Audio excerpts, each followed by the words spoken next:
कुछ इस प्रकार से है।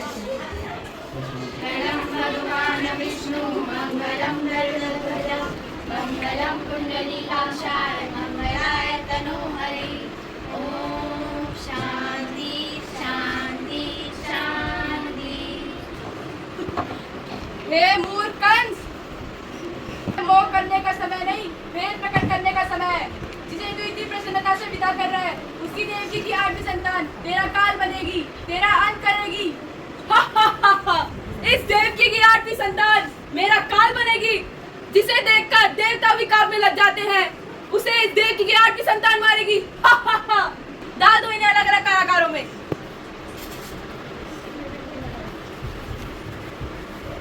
जैसा कि आप सभी ने अभी देखा, कंस एक आकाशवाणी से डरकर दोनों देवकी और वासुदेव को अलग अलग कारागार में डाल देता है। तो अगला दृश्य आप देखिए। नारायण, महाराज कंस को मेरा प्रणाम। अरे आपका यहाँ आना कैसा हुआ? मैं आपसे ही मिलने आया था महाराज। आप इतने महान जो हैं, आपने इतने सारे युद्ध जीते हैं, आपको देखकर तो बड़े बड़े देवता थर-थर कांपने लगते हैं।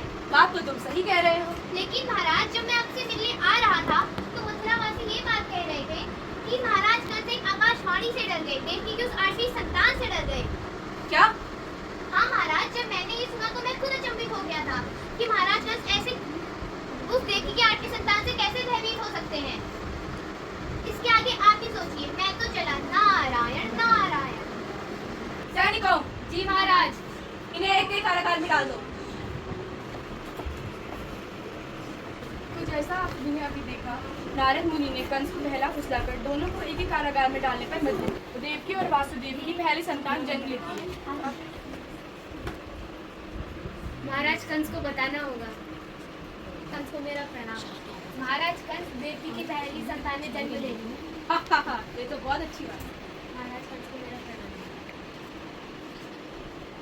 ये है तुम्हारी पहली संतान, लाओ सौंप दो मुझे। नहीं नहीं, मेरा पुत्र नहीं नहीं।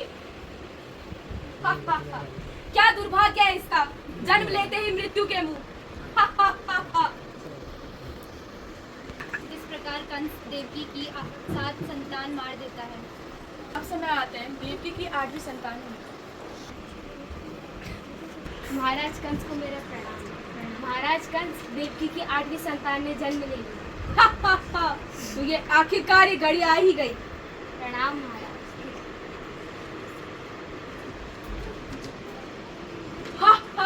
तो ये है तुम्हारी 8वीं संतान, जो मेरा काल बनेगी।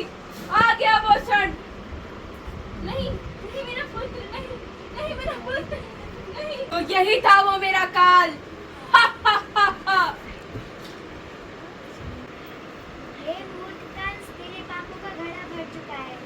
देवकी की 8वीं संतान में इस धरती पे जन्म ले चुका है। तेरा अंत निश्चित है, तेरा वध होकर। तो इस प्रकार वासुदेव ने कृष्ण को यशोदा की पुत्री से बदल दिया। यशोदा की पुत्री ने माँ लक्ष्मी का रूप धारण कर कंस को चेतावनी दी। अब अगला दृश्य। यशोदा हुआ है।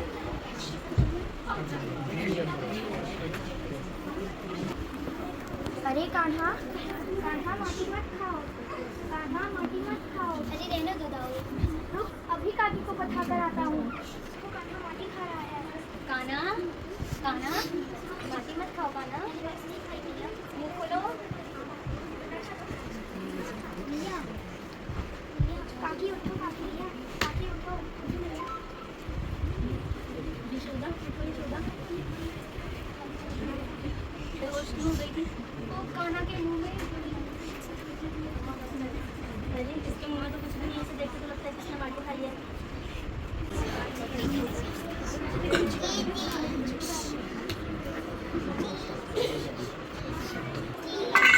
कान्हा, तूने हमारी मटकी फोड़ी ना। रुक, अभी तेरी मैया की शिकायत लगाते हैं। अरे दाऊ, चलो माखन खाते हैं। अरे कान्हा, चोरी करना गलत बात है। अरे रहने दो दाऊ, कुछ नहीं होता।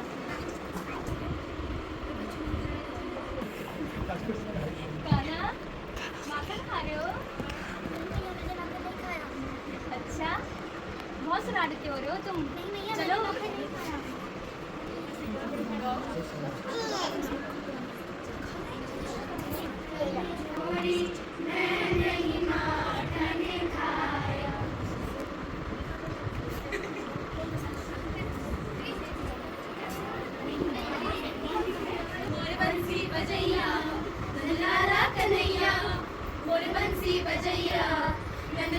कन्हैया मोहे मोहे से नहीं छेड़ो सावरे सुन सुन मुझसे नहीं खेलो बाबरे जाके यशोदा से कह दूंगी रे कान्हा सो जा जरा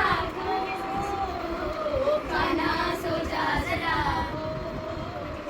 कान्हा सो ना मोहे कान्हा सो जा जरा कान्हा सो जा जरा। अब यहाँ पे कान्हा की बचपन की स्मृतियाँ खत्म होती हैं। मामा श्री स्वागत नहीं करोगे हमारा? क्या तू ही है वो देवकी की आठवीं संतान? हाँ मामा श्री, मेरा जन्म इसलिए हुआ है, मेरा जन्म आपके पापों का अंत करने के लिए ही हुआ है। आपके पापों का घड़ा अब भर चुका है, आपका वध मेरे ही हाथ होगा। वो तो कल युद्ध भूमि में देखा जाएगा किसका अंत होगा। हाँ, पहले मूर्ख मैं नहीं मेरे सैनिक तुझसे वध करें, तुझसे युद्ध करेंगे।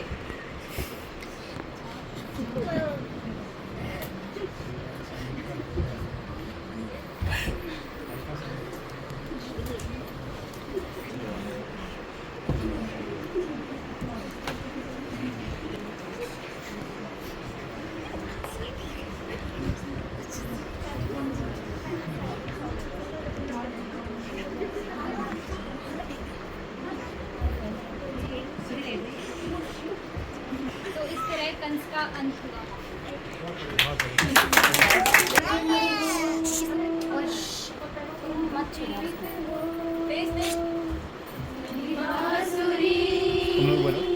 का गीत हो तुम प्रेम हो तुम प्रीत हो मनमीत हो राधे मेरी मनमीत हो तुम आत्मा स्पर्श हो हित हृदय का हर्ष हो तुम हो समर्पण का शिखर तुम हो समर्पण का शिखर तुम ही मेरा उत्कर्ष हो तुम प्रेम हो तुम प्रीत हो मेरी बांसुरी राधे जीत हो तुम जैन हो मेरा प्रभु वीर दरिया वीर राधा के मन मोहना राधा का श्रृंगार सहित मेरा बन गई जोगनिया। तो इस प्रकार हम उदयगिरी बालिका कन्या सदन की झांकी यहीं पे समाप्त होती है। धन्यवाद।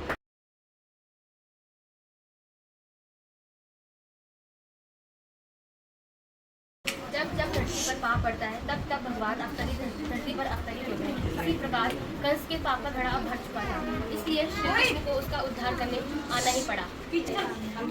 आप लोगों को आपके सामने जन्माष्टमी की झांकी लेकर हमने श्री कृष्ण के जीवन को प्रस्तुत करने की कोशिश करी। तो पहले दृश्य में श्री कृष्ण का जन्म होता है और उनके पिता वासुदेव उनको लेकर गोकुल में नंद बाबा के घर जाते हैं और वहाँ उनकी जन्मी पुत्री को कारावास से अपने साथ वापस लेकर आते हैं। आइए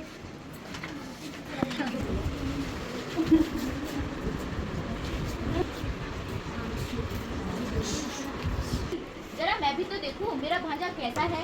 नहीं मैं भी इसके साथ हिलना चाहता हूँ। ये है मेरा काल, ये करेगा मेरा वध। इसका अंत तो मैं ही कर दूंगा।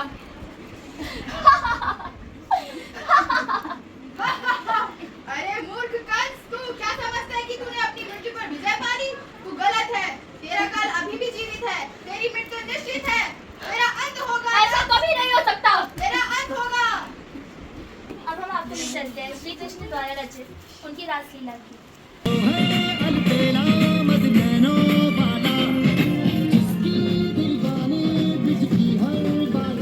कृष्णा है वो कृष्णा है वो कृष्णा है कृष्णा है।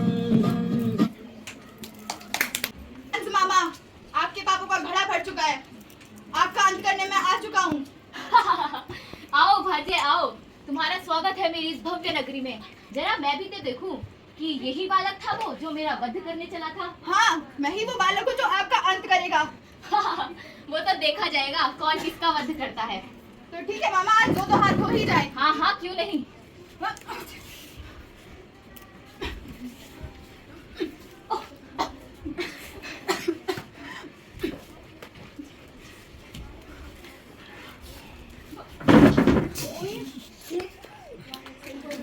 बुराई पर अच्छाई की जीत हुई और कंस का अंत हुआ। इसके बाद हम आपको लेकर चलते हैं अगले दृश्य में। तो है श्री कृष्ण और सुदामा का मिलन का दृश्य। का प्रयास किया तो द्वारपाल और श्री कृष्ण से मिलोगे। तुम्हारी सखा और वो हो ही नहीं सकता, हट जाओ। अरे द्वारपालो, देखो देखो ये गरीबी, आपसे कोई गरीब ये व्यक्ति अपने आप को आपका सखा बता रहा है। ऐसा है? चलो देखते हैं कौन है वो। वो अपना नाम हाँ सुदामा बता रहा है। सुदामा,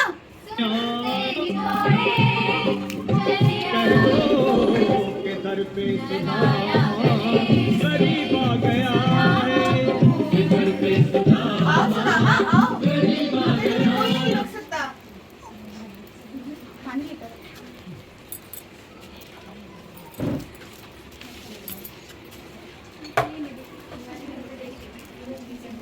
मामा कैसे हो? आज कैसे आना हुआ? और ये क्या छुपा रहे हो तुम मुझसे? दिखाओ जरा, मैं भी तो देखूं। अरे दिखाओ, अरे दिखाओ भी सुदामा। ये क्या है? मैं भी तो चाकू जरा, भाभी जी ने क्या बनाया है? अरे वाह, ये तो अत्यंत स्वादिष्ट है। अरे अरे इधर लाओ, मैं भी तो देखूं आपके मित्र आपके लिए क्या लेकर आए। हाँ हाँ, चाकू चाकू। सिर्फ सूखे चावल। संसार को अपनी एक और लीला से ज्ञान देने के लिए श्री कृष्ण महाभारत के युद्ध में अर्जुन के सारथी बनकर अपना खेल दिखाते हैं। कौरवों और पांडवों के युद्ध में पांडवों की जीत होती है और पूरे कौरव कुल का नाश हो जाता है। कौरव कुल के नाश हो जाने के बाद गांधारी बड़े क्रोध में इस पूरे घटनाक्रम का जिम्मेदार श्री कृष्ण को ही ठहरा देते हैं। आइए देखते हैं। कृष्ण, तुम्हारे कारण मेरे कुल का विनाश हुआ है। मैं तुम्हें श्राप देती हूँ, तुम्हारे आंखों के सामने भी तुम्हारे कुल का विनाश होगा। कलयुग में भी कृष्ण भक्त तो बहुत सारे हैं। उनमें से सबसे प्रसिद्ध है मीरा, जिन्होंने अपना पूरा जीवन कृष्ण भक्ति में लगा दिया। अरे ये तो भक्ति में ढोंग करती है। ये तो लोग लज्जा भी नहीं है, ये तो सड़कों पे नाचती रहती है। अरे अरे, इसने तो अपने पति को ही खा लिया। अरे ये तो भक्ति का ढोंग करती है। इसे तो भले ही संसार ने मुझे एक निर्लज और एक पागल स्त्री के रूप में माना है, किंतु आप सभी को ज्ञात नहीं कि मैं अपने श्री कृष्ण को अपना आराध्य और अपना पति मान चुकी हूँ। ये संसार ने मुझे भले ही बहुत दुख दी हूँ, लेकिन आप सभी एक बात से अनभिज्ञ हैं कि इस संसार में जीवन को मोक्ष प्राप्त करने के लिए हमें कृष्ण की भक्ति ही उनके मोक्ष का द्वार है। श्री कृष्ण गोविंद हरे। जैसे कि आपने देखा, मीरा ने जिस प्रकार समाज के कानों को अनदेखा करते हुए मीरा की भक्ति में लीन हुई। यह थी हमारी श्री कृष्ण की छोटी सी झांकी। उम्मीद है आपको अच्छी लगी। धन्यवाद। म्यूजिशियन। अच्छा, दोबारा से जन्माष्टमी की हार्दिक शुभकामनाएं। चलो बहुत बढ़िया।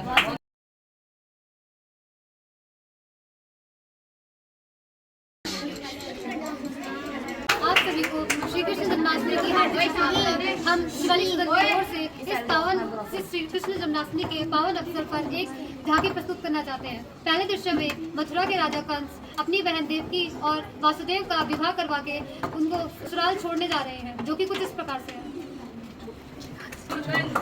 ये तो क्या कर रहा है?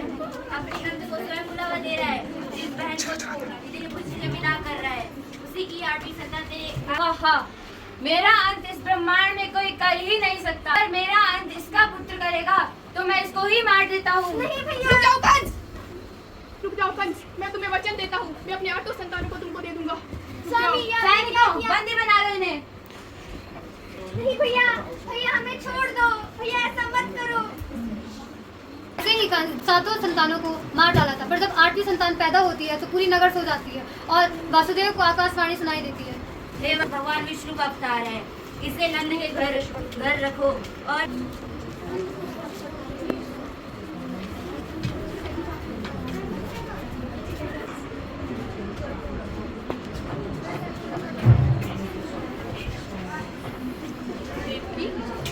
हमारी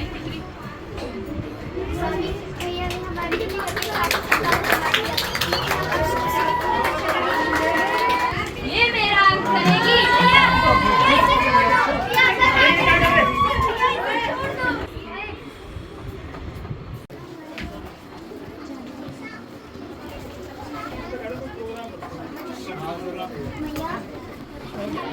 खाना माटी खा रहा है। ये माटी खाई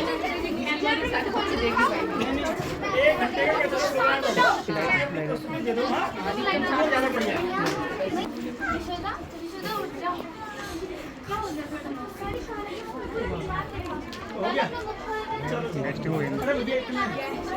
किसी माटी है शायद तो तुम्हारा भ्रम रहा होगा। चलो विश्राम करने चलेगा। मेरा मन करा मैंने बोली मैं फर्स्ट पहले शुरू में ऐसे करूँगा तो कोई बात नहीं वो तो मैं करूँगी। मुझे सता रहा है। काना तुम्हें सता रहा है? काना तुम रात को क्यों सता रहे हो? मैंने नहीं सताया। जरा इधर आओ तो। आप बताओ कि कौन झूठ कह रहा है? मैया मैं सच बोल रही हूँ। मेरी मटकी फोड़ी। नहीं मैया मैंने नहीं फोड़ी। मैया मैं सच बोल रही हूँ। देखो टूटी हुई मटकी। मैया किसी और ने फोड़ी होगी मेरा नाम बोल। मुझे लगता है तुम दोनों के दोनों ही झूठ बोल रहे हो। राधा तुम जाओ यहाँ से। काना तुमने मुझसे झूठ क्यों बोला? मैया मैंने नहीं फोड़ी थी। मैंने तुम्हें राधा की मटकी फोड़ते हुए देख लिया था। चलो जाओ यहाँ से मैं तुमसे बात नहीं कर रही। ऐसा कैसे हो सकता है कि कृष्ण की बाल लीलाओं की बात आए और रासलीला ना हो? इस पावन अवसर पर कुछ रासलीलाएं दिखाना चाहते हैं। मन में जो कन्हैया किसी गोपी से मिले, कभी मुस्काए कभी छिड़े कभी बात करे, राधा कैसे न जले, राधा कैसे न जले, आग तन मन में लगे, राधा कैसे न जले, राधा कैसे न जले। तुम प्रीत हो मेरी बांसुरी काहे तुम प्रेम हो तुम प्रीत हो मनमीत हो राधे मेरी मनमीत हो, परमात्मा का स्पर्श हो राधे, परमात्मा का स्पर्श हो, पुलकित हृदय का हर्ष हो, तुम हो समर्पण का शिखर, तुम ही मेरा उत्कर्ष हो, तुम प्रेम हो तुम प्रीत हो मेरी भावना की तुम राधे जीत हो। कंस जानता था कि देवकी और वासुदेव की 8वीं संतान जिंदा है, तो वह उनको मारने के लिए बार बार राक्षसों को भेजता रहता था, पर कान्हा का माना नहीं कर पाए। तो इसलिए कंस खुद ही उसके साथ युद्ध करने का उसको मारने चले गए, जो कि हाँ मामा तुम मेरा अंत करोगे? हाँ मामा। तो युद्ध हो जाए।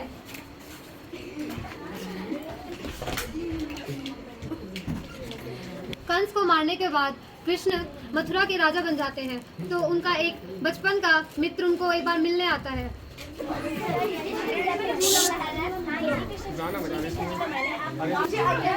पर क्यों? वह मेरे बचपन के मित्र हैं, मुझे अंदर जाना है। किसे मूर्ख बना रहे हो? श्री कृष्ण जी के मित्र ऐसे नहीं हो सकते। मुझे अंदर जाना है।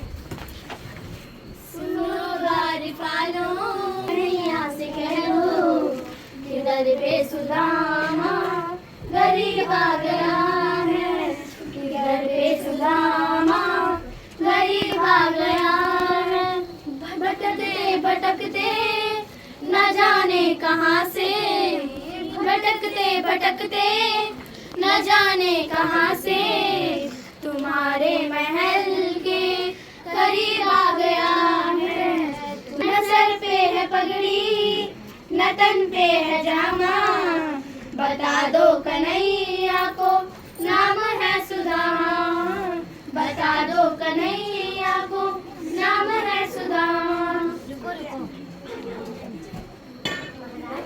आपसे मिलने एक व्यक्ति आया है और दिखने में तो बहुत गरीब है, न सर पे पगड़ी है और न तन पे जामा है, नाम पूछो तो बताता सुदामा। यह तो मेरे बचपन का सुखा है। जरा हटो।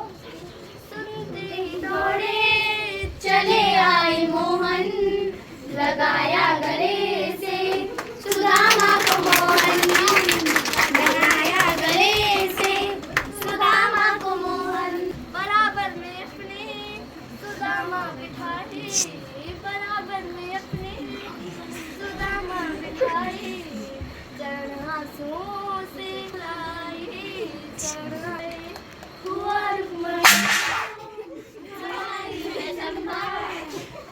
रुक्मणी को बड़ा ही अचंभा, ये मेहमान कैसा अजीब आ गया है, ये मेहमान कैसा अजीब आ गया है। राधा, कान्हा, काना करके तो सब बुलाते थे, पर एक उनकी एक भक्त थी जो उन्हें गिरधर नागर करके बुलाती थी। जी हाँ, वो थी मीरा।